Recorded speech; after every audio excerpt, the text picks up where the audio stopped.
I made a video yesterday about the pessimism in the economy and markets, and I wanted to add some extra info in today's video. We had OpenAI CEO Sam Altman go on a podcast pretty much when asked about them only making $13 billion in revenue and having over $1 trillion in spending commitments. How does that add up?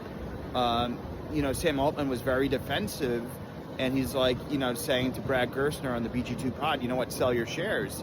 That I didn't necessarily like that defensive response, and it raised some red flags in this AI market. On top of that, we had OpenAI's CFO Sarah Friar pretty much saying and opening the door to a government backstop for their spending commitments for AI, and that didn't necessarily go as well. And you had the crypto czar David Sachs pretty much saying that there's not going to be a federal backstop for AI. So those are some risks.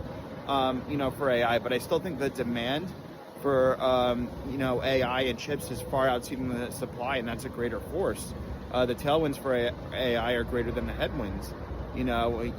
We haven't ever had a bubble in history where companies can't keep up with demand, and we're seeing that right now in this fourth industrial revolution. You had Gavin Baker go on a podcast with Andreessen Horowitz pretty much saying there are no dark GPUs, pretty much all these companies can't get their hands on these AI chips, and there's not enough supply to meet the incredible demand for them. That was the opposite of the dot-com era, where about 97 to 99% dark fiber. There was so much overcapacity and build out of fiber that wasn't needed in dot-com. We're not seeing that with these GPU AI chips.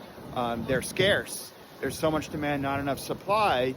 And that's the main difference, comparing, the dot-com era versus the current situation right now. And if anything, there's a bubble, in talking about a bubble.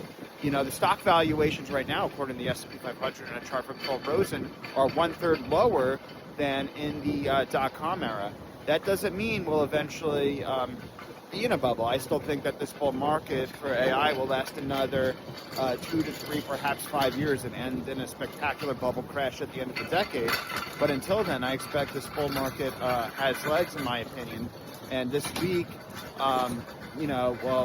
later this month, we have NVIDIA's earnings, and that'll likely dictate more of the AI trade. And then with the government opening up soon, we'll see economic data further warranting Federal Reserve rate cuts, which will likely further add to the market's gains, in my opinion, which will end in a spectacular year-end rally.